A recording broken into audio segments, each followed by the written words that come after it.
জয় কুবের মহারাজ, জয় মা লক্ষ্মী দেবী। প্রিয় ভক্তবৃন্দ, আপনাদের সবাইকে জানাই আরো একটি আধ্যাত্মিক মন্ত্রের ভিডিওতে স্বাগত। আজ আমি শেয়ার করতে যাচ্ছি অত্যন্ত শক্তিশালী এবং প্রাচীন কুবের মন্ত্র, যা নিয়মিত শ্রবণ এবং জপ করলে দারিদ্র্য দূর হয়, সাংসারিক কলহ অশান্তি কমে এবং জীবনে আসে সৌভাগ্য ও সমৃদ্ধি। ধন সম্পদের অধিপতি ভগবান কুবের দেবতা, যিনি দেবলোকের কোষাধার্ত, তার কৃপায় জীবনে অর্থনৈতিক স্থিতি, ব্যবসায় উন্নতি এবং মানসিক শান্তি আসে। যদি আপনার জীবনে বারবার আর্থিক সমস্যা দেখা দেয়, সংসারে অশান্তি লেগে থাকে অথবা ভাগ্য সহায় হচ্ছে না, তাহলে ভক্তির সাথে এই মন্ত্রটি শুনুন এবং জপ করুন। প্রতিদিন সকালে বা সন্ধ্যায় পরিষ্কার স্থানে বসে একটি প্রদীপ প্রজ্বলন করুন এবং ভগবান কুবের রূপ কল্পনা করে মন্ত্রটি জপ করুন। এই মন্ত্র নিয়মিত 21 দিন জপ করলে ধীরে ধীরে আপনার জীবনে ইতিবাচক দিক আসতে শুরু হবে। অর্থের পথ খুলে যাবে, আটকে থাকা কাজ সম্পূর্ণ হবে এবং সংসারে আসবে শান্তি। মনে রাখবেন, শুধু এই মন্ত্র জপ করলেই হবে না, সৎ কর্ম, পরিশ্রম এবং ইতিবাচক মনোভাব বজায় রাখতে হবে। কুবের দেবতার কৃপা তাদের ওপর বর্ষিত হয় যারা সৎ এবং ন্যায়পরায়ণ। ভক্তগণ, এবার আসুন মন্ত্রটি আমরা শ্রবণ করি। ওম হ্রিং শ্রীং ক্রিং কুবেরায় অষ্টলক্ষ্মী মম গৃহে ধনম পুরায় পুরায় নমঃ। ওম হ্রিং শ্রীং ক্রিং কুবেরায় অষ্টলক্ষ্মী মম গৃহে ধনম পুরায় পুরায় নমঃ। ওম হ্রিং শ্রীং ক্রিং কুবেরায় অষ্টলক্ষ্মী মম গৃহে ধনম পুরায় পুরায় নমঃ। ওম হ্রিং শ্রীং ক্রিং কুবেরায় অষ্টলক্ষ্মী মম গৃহে ধনম পুরায় পুরায় নমঃ। ওম হ্রিং শ্রীং ক্রিং কুবেরায় অষ্টলক্ষ্মী মম গৃহে ধনম পুরায় পুরায় নমঃ। ওম হ্রিং শ্রীং ক্রিং কুবেরায় অষ্টলক্ষ্মী মম গৃহে ধনম পুরায় পুরায় নমঃ। ওম হ্রিং শ্রীং ক্রিং কুবেরায় অষ্টলক্ষ্মী মম গৃহে ধনম পুরায় পুরায় নমঃ। ওম হ্রিং শ্রীং ক্রিং কুবেরায় অষ্টলক্ষ্মী মম গৃহে ধনম পুরায় পুরায় নমঃ। ওম হ্রিং শ্রীং ক্রিং কুবেরায় অষ্টলক্ষ্মী মম গৃহে ধনম পুরায় পুরায় নমঃ। ওম হ্রিং শ্রীং ক্রিং কুবেরায় অষ্টলক্ষ্মী মম গৃহে ধনম পুরায় পুরায় নমঃ। ওম হ্রিং শ্রীং ক্রিং কুবেরায় অষ্টলক্ষ্মী মম গৃহে ধনম পুরায় পুরায় নমঃ। ওম হ্রিং अष्टलक्ष्मी मम गृहे धनं पुराय पुराय नमः। ॐ ह्रीं श्रीं क्रीं कुबेराय अष्टलक्ष्मी मम गृहे धनं पुराय पुराय नमः। ॐ ह्रीं श्रीं क्रीं कुबेराय अष्टलक्ष्मी मम गृहे धनं पुराय पुराय नमः।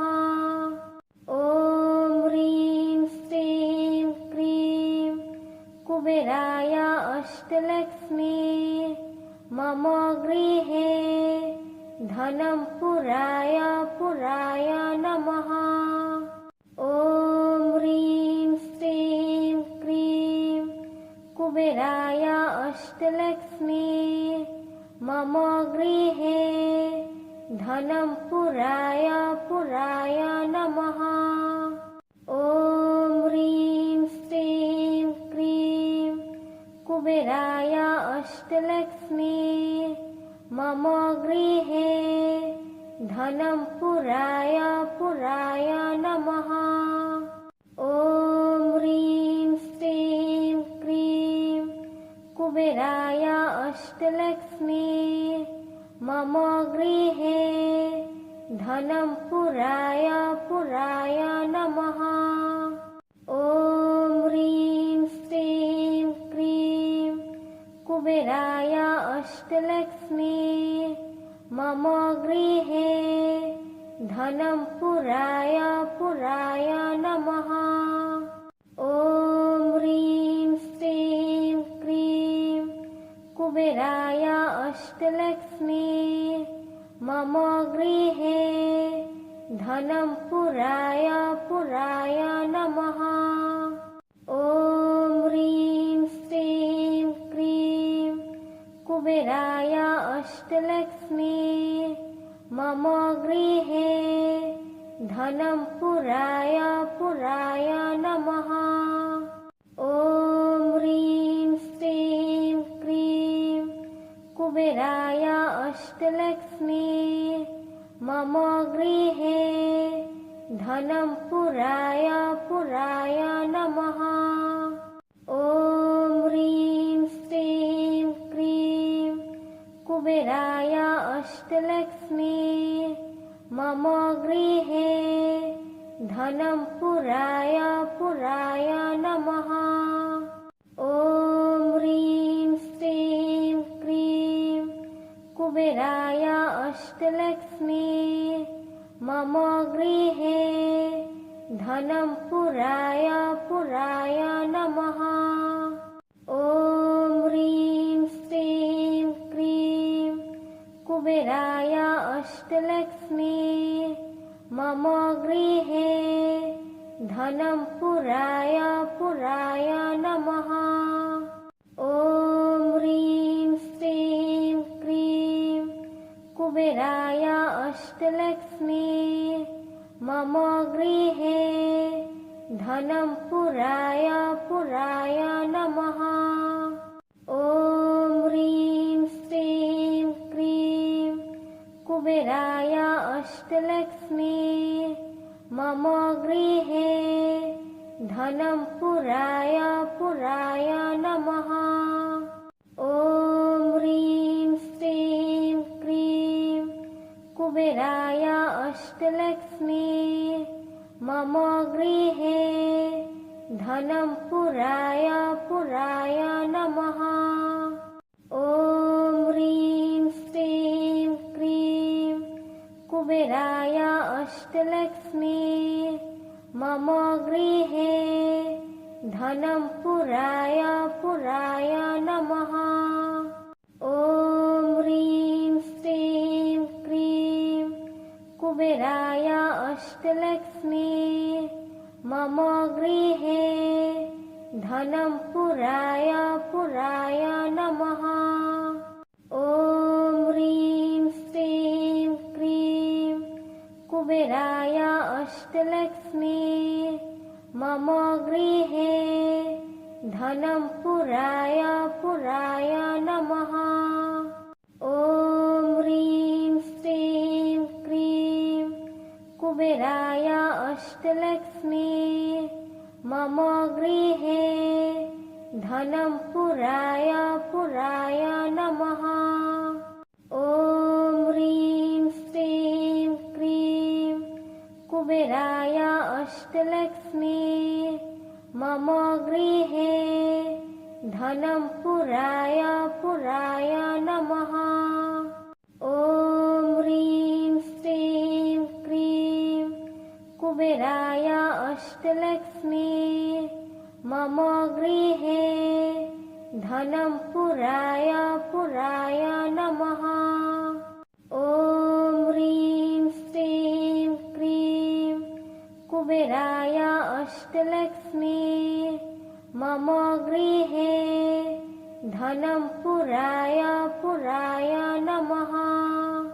ॐ ह्रीं श्रीं क्रीं कुबेराय अष्टलक्ष्मी मम गृहे धनं पुराय पुराय नमः।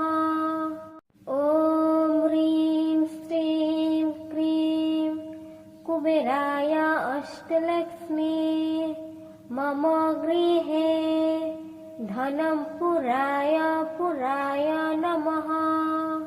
ॐ ह्रीं श्रीं क्रीं कुबेराय अष्टलक्ष्मी मम गृहे धनं पुराय पुराय नमः। ॐ ह्रीं श्रीं क्रीं कुबेराय अष्टलक्ष्मी मम गृहे धनं पुराय पुराय नमः।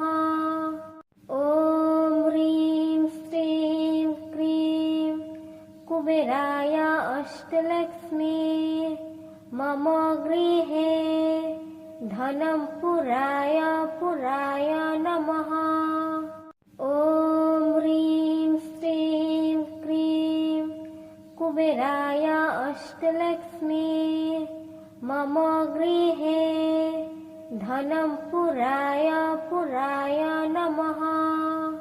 ॐ ह्रीं श्रीं क्रीं कुबेराय अष्टलक्ष्मी मम गृहे धनं पुराय पुराय नमः। ॐ ह्रीं श्रीं क्रीं कुबेराय अष्टलक्ष्मी मम गृहे धनं पुराय पुराय नमः। ॐ ह्रीं श्रीं क्रीं कुबेराय अष्टलक्ष्मी मम गृहे धनं पुराय पुराय नमः। ॐ ह्रीं श्रीं क्रीं कुबेराय अष्टलक्ष्मी मम गृहे धनं पुराय पुराय नमः। ॐ ह्रीं श्रीं क्रीं कुबेराय अष्टलक्ष्मी मम गृहे धनं पुराय पुराय नमः। ॐ ह्रीं श्रीं क्रीं कुबेराय अष्टलक्ष्मी मम गृहे धनं पुराय पुराय नमः। ॐ ह्रीं श्रीं क्रीं कुबेराय अष्टलक्ष्मी मम गृहे धनं पुराय पुराय नमः। ॐ ह्रीं श्रीं क्रीं कुबेराय अष्टलक्ष्मी मम गृहे धनं पुराय पुराय नमः। ॐ ह्रीं श्रीं क्रीं कुबेराय अष्टलक्ष्मी मम गृहे धनं पुराय पुराय नमः। ॐ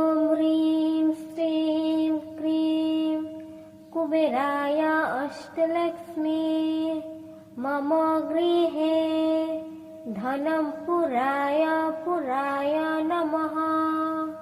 ॐ ह्रीं श्रीं क्रीं कुबेराय अष्टलक्ष्मी मम गृहे धनं पुराय पुराय नमः।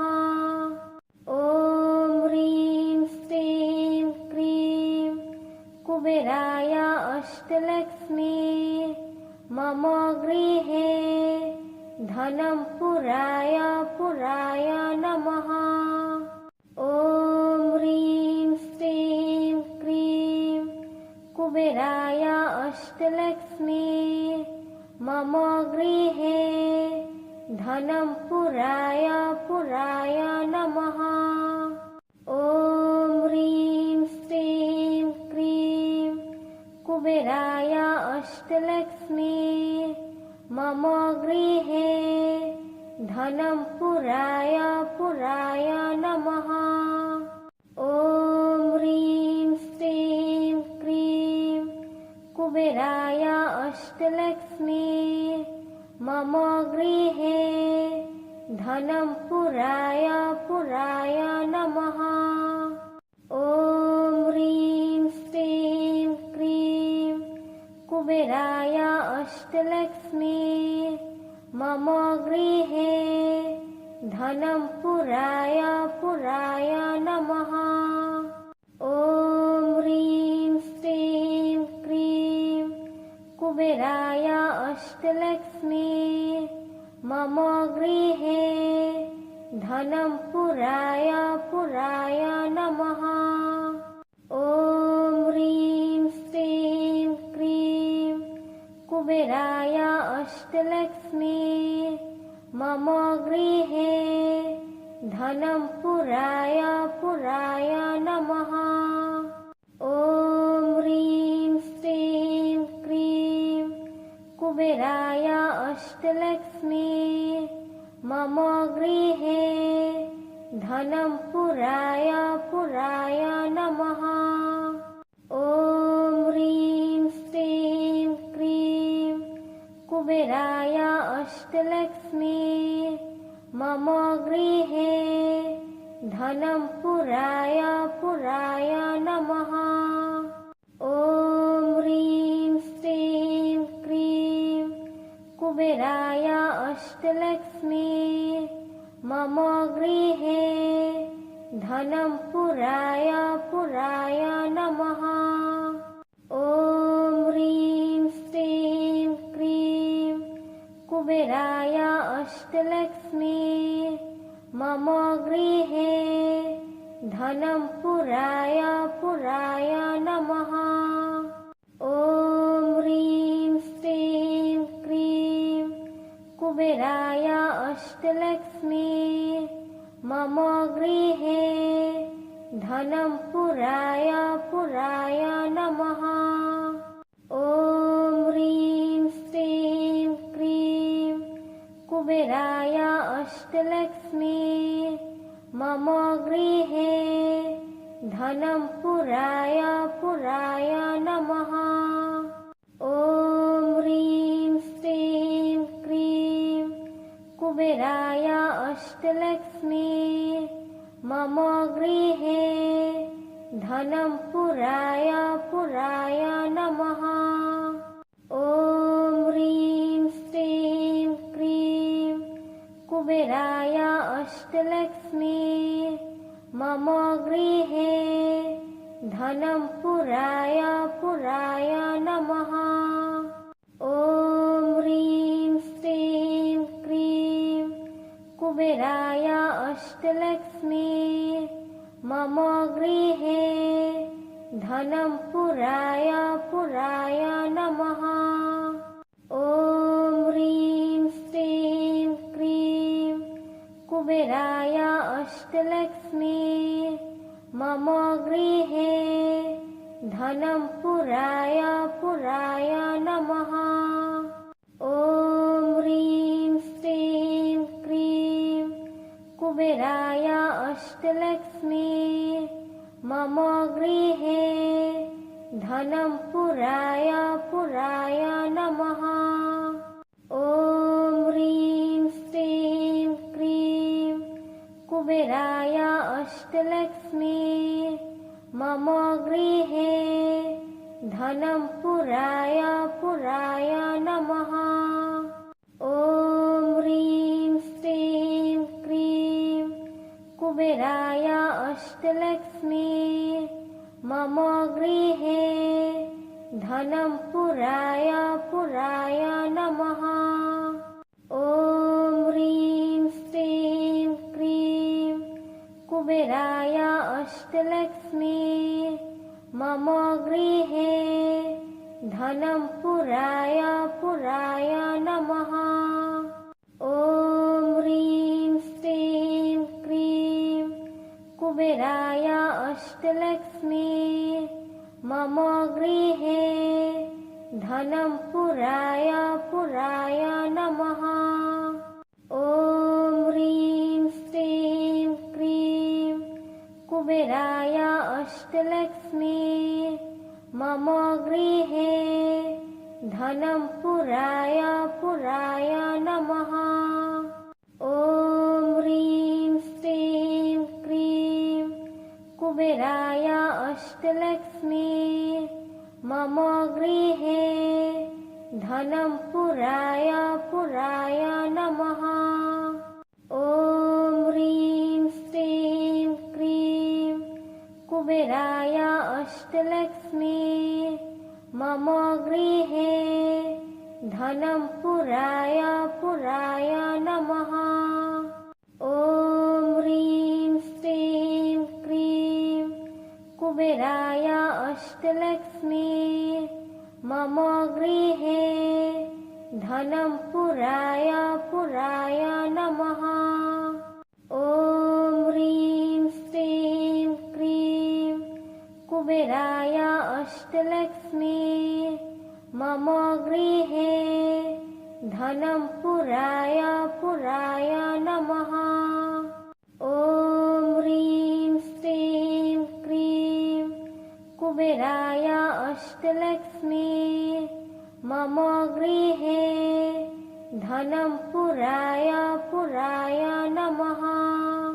ॐ ह्रीं श्रीं क्रीं कुबेराय अष्टलक्ष्मी मम गृहे धनं पुराय पुराय नमः।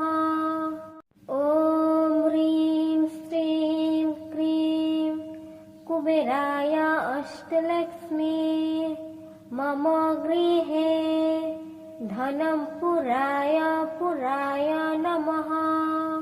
ॐ ह्रीं श्रीं क्रीं कुबेराय अष्टलक्ष्मी मम गृहे धनं पुराय पुराय नमः। ॐ ह्रीं श्रीं क्रीं कुबेराय अष्टलक्ष्मी मम गृहे धनं पुराय पुराय नमः। ॐ ह्रीं श्रीं क्रीं कुबेराय अष्टलक्ष्मी मम गृहे धनं पुराय पुराय नमः। ॐ ह्रीं श्रीं क्रीं कुबेराय अष्टलक्ष्मी मम गृहे धनं पुराय पुराय नमः। ॐ ह्रीं श्रीं क्रीं कुबेराय अष्टलक्ष्मी मम गृहे धनं पुराय पुराय नमः। ॐ ह्रीं श्रीं क्रीं कुबेराय अष्टलक्ष्मी मम गृहे धनं पुराय पुराय नमः। ॐ ह्रीं श्रीं क्रीं कुबेराय अष्टलक्ष्मी मम गृहे धनं पुराय पुराय नमः। ॐ कुबेराय अष्टलक्ष्मी मम गृहे धनं पुराय पुराय नमः। ॐ ह्रीं श्रीं क्रीं कुबेराय अष्टलक्ष्मी मम गृहे धनं पुराय पुराय नमः। ॐ ह्रीं श्रीं क्रीं कुबेराय अष्टलक्ष्मी मम गृहे धनं पुराय पुराय नमः। ॐ ह्रीं श्रीं क्रीं कुबेराय अष्टलक्ष्मी मम गृहे धनं पुराय पुराय नमः। ॐ ह्रीं श्रीं क्रीं कुबेराय अष्टलक्ष्मी मम गृहे धनं पुराय पुराय नमः। ॐ ह्रीं श्रीं क्रीं कुबेराय अष्टलक्ष्मी मम गृहे धनं पुराय पुराय नमः। ॐ ह्रीं श्रीं क्रीं कुबेराय अष्टलक्ष्मी मम गृहे धनं पुराय पुराय नमः। ॐ ह्रीं श्रीं क्रीं कुबेराय अष्टलक्ष्मी मम गृहे धनं पुराय पुराय नमः। ॐ ह्रीं श्रीं क्रीं कुबेराय अष्टलक्ष्मी मम गृहे धनं पुराय पुराय नमः।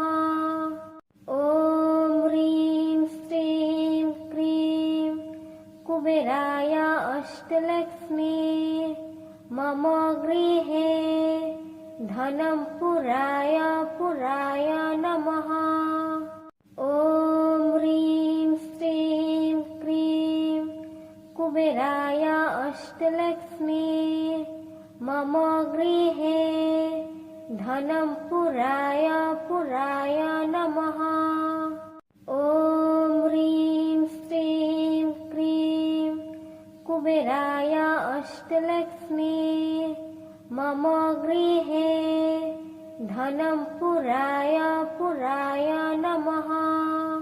ॐ ह्रीं श्रीं क्रीं कुबेराय अष्टलक्ष्मी मम गृहे धनं पुराय पुराय नमः। ॐ ह्रीं श्रीं क्रीं कुबेराय अष्टलक्ष्मी मम गृहे धनं पुराय पुराय नमः। ॐ ह्रीं श्रीं क्रीं कुबेराय अष्टलक्ष्मी मम गृहे धनं पुराय पुराय नमः। ॐ ह्रीं श्रीं क्रीं कुबेराय अष्टलक्ष्मी मम गृहे धनं पुराय पुराय नमः। ॐ ह्रीं श्रीं क्रीं कुबेराय अष्टलक्ष्मी मम गृहे धनं पुराय पुराय नमः। ॐ ह्रीं श्रीं क्रीं कुबेराय अष्टलक्ष्मी मम गृहे धनं पुराय पुराय नमः। ॐ ह्रीं श्रीं क्रीं कुबेराय अष्टलक्ष्मी मम गृहे धनं पुराय पुराय नमः। ॐ ह्रीं श्रीं क्रीं कुबेराय अष्टलक्ष्मी मम गृहे धनं पुराय पुराय नमः। ॐ ह्रीं श्रीं क्रीं कुबेराय अष्टलक्ष्मी मम गृहे धनं पुराय पुराय नमः। ॐ ह्रीं श्रीं क्रीं कुबेराय अष्टलक्ष्मी मम गृहे धनं पुराय पुराय नमः। ॐ ह्रीं श्रीं क्रीं कुबेराय अष्टलक्ष्मी मम गृहे धनं पुराय